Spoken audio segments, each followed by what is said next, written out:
Salam semangat, salam semangat. Bersama saya, Mang Bawel dan rekan saya, Mas Rewel. Tidak bosan-bosan, saya berdua akan bicara tentang pendidikan yang ada di kita. Nah, kali ini saya akan membahas tentang komite sekolah. Ya, saya duduk dulu. Aduh. Memang tentang pendidikan itu ya memang harus dibicarakan ya, biar pendidikan di Indonesia itu makin maju. Nah, coba saya tanya Mas Rewel. Mas Rewel, tahu nggak yang dimaksud dengan komite sekolah? Komite sekolah? Ya tahulah, itu zaman dulu juga udah ada komite sekolah yang ngumpulin wali murid kan, yang minta sumbangan itu kan. Biasaan dari dulu juga ada itu, namanya komite sekolah. Aduh, Mas Rewel setiap saya tanya ngaco jawabannya. Gimana? Jangan begitu Mas Rewel, ngaco. Uang sumbangan kan untuk kegiatan yang mendukung proses belajar siswa, ya kan? Untuk menyongsong Indonesia Emas tahun 2045. Begitu. Terlalu tinggi, Mang. Nih ya, pendapat saya bahwa pada umumnya komite sekolah yang saya pahami, ya itu tadi yang sudah saya sampaikan tadi di depan.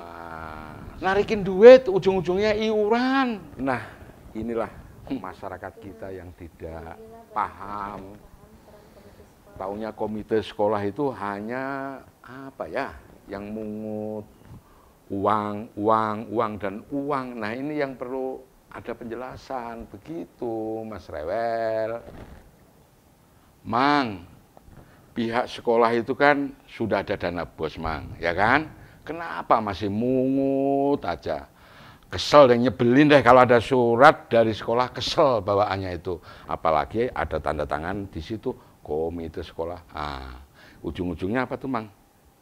Sumbangan. Ngaco lagi kau itu. Padahal saya di rumah baru bangun rumah, Mang. Lantai 3 belum selesai loh, Mang. Lantai 3 belum selesai. Mendingan membuat komite bangun rumah gitu. Uangmu ternyata banyak, tapi pelit buat pendidikan kau ya. Aduh Mas Rewel, uangmu kan banyak, masa membuat rumah sampai lantai 3. Tapi begitu untuk sumbangan buat sekolah, aduh, dasar pelit loh Mas Rewel. Kalau begitu, udahlah. Daripada saya juga nggak terlalu jelas lah, biar ada yang lebih menjelaskan. Ya nggak? Ya nggak, Mang? Oke.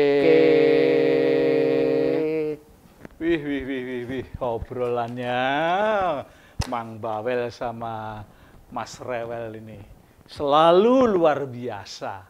Ini tentang komite sekolah. Tapi yang dibincangin hanya komite sekolah yang nariin uang saja. Itu nggak salah sih sebetulnya, benar.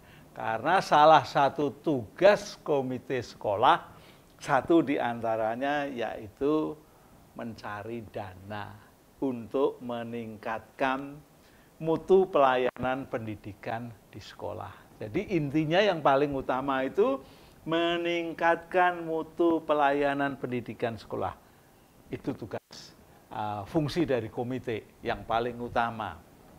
Nah, kalau sampai orang tua murid berkata bahwa komite itu mencari dana saja, sebetulnya juga salah. Ya, sekali lagi, komite dalam usahanya peningkatan mutu pendidikan itu diperbolehkan melakukan penggalangan dana secara inovatif dan kreatif. Ya. Artinya apa? Ya, dia akan terus melakukan perubahan-perubahan, pembaharuan-pembaharuan di dalam mencari atau di dalam menggalang dana untuk kemajuan pelayanan pendidikan di sebuah sekolah. Nah, kreativitasnya mana? Ya, kreativitasnya dia akan menggali peluang-peluang mana yang bisa dipakai untuk mewujudkan peningkatan mutu itu. Jadi sebetulnya komite mencari menggalang dana ini tidak semata-mata melalui masyarakat yang ada di dalam wali murid itu sendiri. Bukan. Boleh ke perusahaan-perusahaan. Ya. Boleh mencari CSR dari perusahaan. Ya. Karena banyak sekali perusahaan-perusahaan yang siap membantu untuk kemajuan sebuah sekolah. Dan yang lebih penting lagi, misalnya pemerintah akan memberikan bantuan dana untuk pembangunan sekolah di Kabupaten X. Ya, kepala sekolah juga tidak bisa kadang-kadang untuk hadir sendiri, tetapi harus bersama-sama dengan komite sekolah untuk menandatangani ya, MOU dari dana untuk pembangunan proyek tertentu, kemajuan sekolah. Nah, itu ya. Jadi, sekali lagi, memang komite mempunyai tugas salah satu, yaitu mengadakan dana untuk peningkatan mutu sekolah. Nah, sekalipun tadi disinggung oleh Mang Bawel dan Mas Rewel tentang BOS, cukupkah itu? Memang ya, BOS di setiap kota, provinsi yang ada di seluruh Indonesia ini berbeda-beda. Secara khusus misalnya, untuk di Jawa Barat. Jawa Barat itu ada provinsi, ada kabupaten-kabupaten dan kota. Itu pun juga tidak sama. Sebagai gambaran, untuk di Cianjur saja, itu BOS untuk SMA pada tahun 2023 ini besarnya 1.500.000. Nah, kalau sekolah itu punya murid sampai 1.200, maka tinggal dikalikan saja 1.500 berapa totalnya. Tapi sekali lagi uang itu untuk setiap siswanya tidak turun setiap bulan. Jadi sekali lagi inilah yang menjadikan perlunya mendapatkan dana tambahan yang diusahakan oleh komite. Ada berapa? 1.500 kali 1.200. Hitung sendiri ya jumlahnya. Tapi kalau sekolah itu mau maju betul, pasti ekstrakurikulernya banyak sekali. Bisa lebih dari 30 ekstrakurikuler. Dan itu semua membutuhkan dana yang mungkin tidak tercover dari dana BOS itu sendiri. Dan ternyata, apalagi kalau ekstrakurikuler itu sering mengikuti kompetisi-kompetisi dan sering menjadi juara, semakin levelnya tinggi kejuaraan yang diikuti, maka dana yang dikeluarkan pun menjadi lebih besar jumlahnya. Nah, kalau sekolahnya kecil, jumlahnya murid juga terbatas, misalnya hanya ada murid dari kelas 1, kelas 2, atau kelas 11, kelas 10, kelas 11, kelas 12, jumlahnya hanya 200, maka uang yang diterima dari pemerintah melalui dana BOS itu sangatlah kurang. Jadi mungkin untuk operasional pendidikan ya sangat kurang, apalagi untuk membiayai ekstrakurikuler itu sendiri. Kecuali ada kepala sekolah yang luar biasa, ya, bisa menggali potensi-potensi yang ada di wilayah itu lalu dikembangkan dan bisa menjadi industri kecil lah bagi sekolah itu sehingga menghasilkan uang. Nah, berikutnya komite sekolah sesungguhnya mempunyai tugas yang berat. Jadi semata-mata tidak mencari uang ya, semata-mata tidak mencari uang, tidak menggalang dana sebesar-besarnya melalui orang tua murid. Yang melalui orang tua murid pasti didiskusikan dengan pihak sekolah kira-kira berapa kemampuan orang tua murid. Dan semuanya tidak berarti dikenakan beban kalau ada orang tua murid yang memiliki penghasilan sangat-sangat minim, biasanya ya bisa dibebaskan atau diberi keringanan di dalam pengadaan sejumlah sumbangan untuk sekolah itu.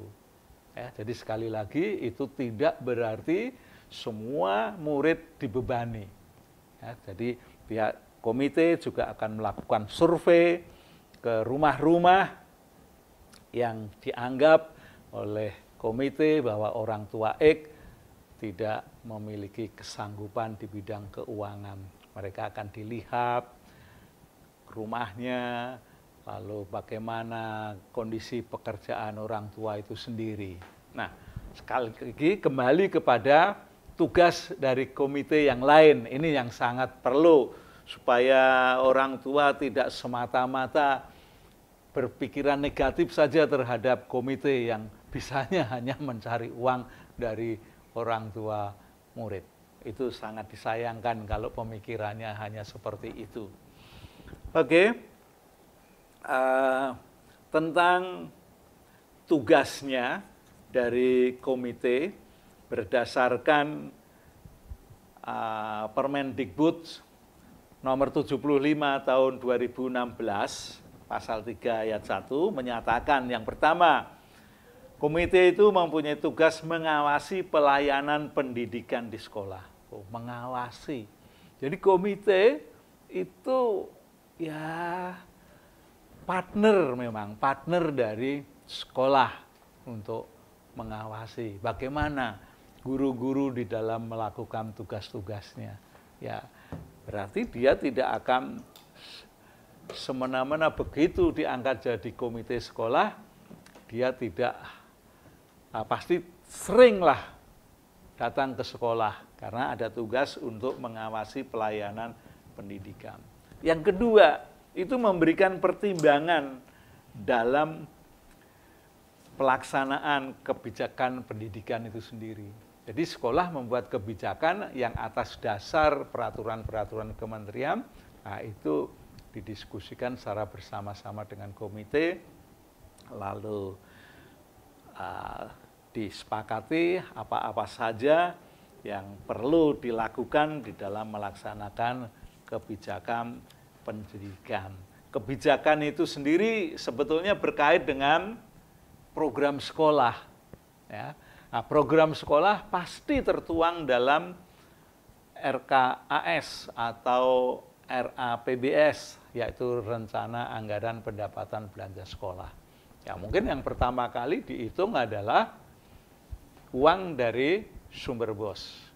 Setelah dihitung-hitung ternyata kurang, maka diperlukan penggalangan dana melalui peserta didik, terutama peserta didik baru. Dan tidak ada istilah uang pangkal, tidak ada di sekolah-sekolah. Adanya adalah untuk menutup kebutuhan pendidikan selama 1 tahun. Begitu. Lalu pengawasan kinerja sekolah. Nah, pengawasan kinerja sekolah kan artinya ya kepala sekolah ya pasti dilihat kinerjanya, guru-guru dilihat kinerjanya. Selain itu juga memperhatikan saran dari murid, kritik, dan apresiasi dari peserta didik. Dan yang lebih penting lagi, ya saran dan masukan dari para wali murid dan masyarakat sekitar yang memperhatikan tentang pendidikan di sekolah itu. Ya, sebab sekolah tertentu bisa saja diperhatikan oleh masyarakat di tempat yang jauh sana. Itu bisa dilihat dalam laporan-laporan peserta didik itu sendiri. Nah, itu gambaran bahwa komite sebenarnya punya tugas yang cukup berat selain mencari atau menggali, mengadakan penggalangan dana. Jadi sekali lagi komite tugasnya sesungguhnya berat. Nah, komite itu sendiri perlu diketahui sesungguhnya dipilih dan diangkat oleh kepala sekolah. Namun demikian, setelah dipilih, diangkat, diberi SK oleh kepala sekolah, tidak berarti dia posisinya ada di bawah kepala sekolah. Sebab setelah diberi SK itu, dia menjadi mandiri, menjadi apa ya namanya, artinya bisa melakukan tugas sendiri. Ya. Dan semua baik kepala sekolah, guru, dan komite harus melakukan kerjasama dengan baik agar terjadi kualitas pendidikan di sekolah itu juga baik. Lalu bagaimana kalau komite sekolah yang diangkat oleh kepala sekolah itu tidak pernah datang ke sekolah? Ya artinya komite itu tidak berkomitmen untuk memajukan mutu atau kualitas pendidikan di sekolah itu sendiri. Jadi sekali lagi sesungguhnya komite yang terdiri dari beberapa tokoh masyarakat ya, dan ada juga unsur guru, tapi unsur guru ini jumlahnya paling sedikit. Yang paling banyak adalah tokoh masyarakat yang berkomitmen di bidang pendidikan. Dan sekali lagi ada sekolah-sekolah yang lain juga yang sebetulnya tidak bisa menerima dana BOS. Ya. Ada sekolah yang memang tidak mau menerima itu dengan anggapan bahwa pelaporannya sangat rumit. Itu memang betul, pelaporannya pasti sangat rumit. Dan itu biasanya dilakukan oleh sekolah-sekolah swasta. Sekolah-sekolah swasta, terutama sekolah-sekolah swasta yang sudah memiliki mutu pendidikan yang sangat baik. Itu bayar sekolahnya bisa ratusan ribu, ya. Bahkan ada yang mencapai 1 juta, 2 juta per bulannya untuk memajukan pendidikan di sekolah swasta itu sendiri. Barangkali itu yang bisa saya sampaikan tentang komite sekolah buat Mas Rewel dan Bang Bawel. Itu semua apa yang Anda kemukakan dalam diskusi-diskusi itu sudah sangat baik, sangat luar biasa. Sampai ketemu pada sesi berikutnya.